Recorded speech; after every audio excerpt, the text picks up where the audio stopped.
by reminiscing some of the objectives that Globe has. In 2016, we promised you that we would connect 2 million homes in 20,000 barangays by 2020. And today, I want to give you an update that, we've done well in that promise.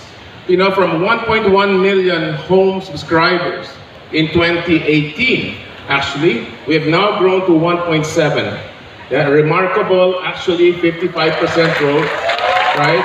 Despite all the challenges that we are faced in this country in deploying landline technology such as fiber, right? And so, somewhere around that particular period, we decided also that wireless may be the way to go.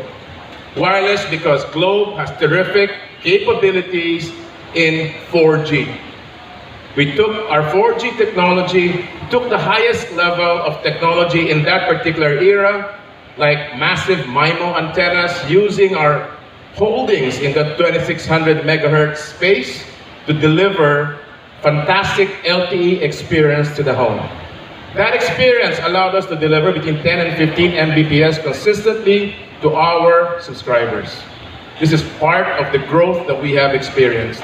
Not only that, somewhere along the way as well, we decided that not only do postpaid subscribers deserve the speed and the service in their homes, prepaid subscribers do so as well. And I'm glad to show you that we have indeed done very well in the prepaid space. We crossed 500,000 subscribers in the last quarter and growing very nicely. And we are satisfying homes that were previously unable to afford or do not want to commit themselves to a contract. And so prepaid is also delivering a promise to these particular households.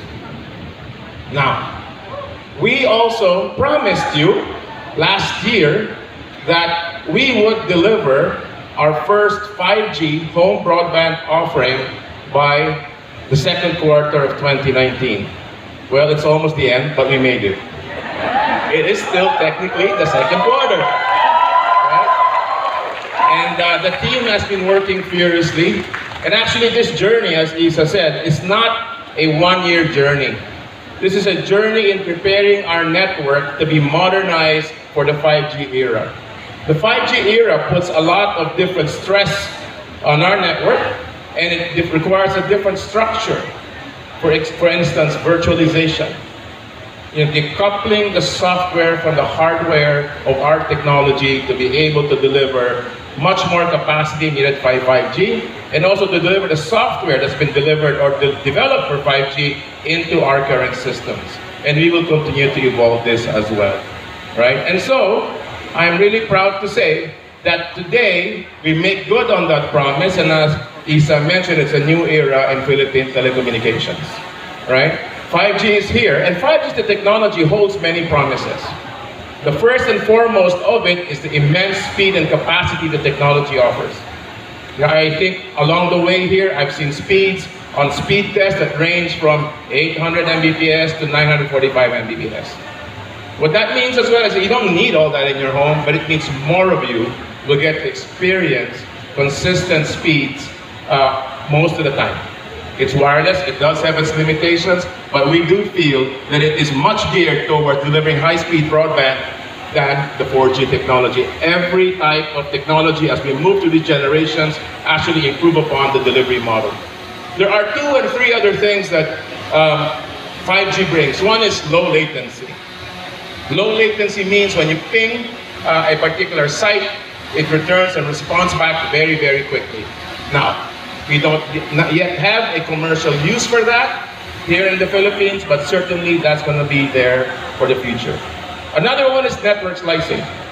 Network slicing allows us to segment the network and deliver just the right amount of qualities and speeds and latency and whatever that the technology needs for that particular application. Again, limited today in business use case. Right? So for now, what we are limiting ourselves to is simply delivering broadband to the home. Broadband to the home continues to be a challenge in the Philippines, as I mentioned initially, because of the rollout. Rollouts continue to be a challenge because of permits, because of road construction, and so on and so forth, right? So we decided that what best is to challenge the technology of fiber using 5G wireless. It still is today pretty much, I said, a proof of concept.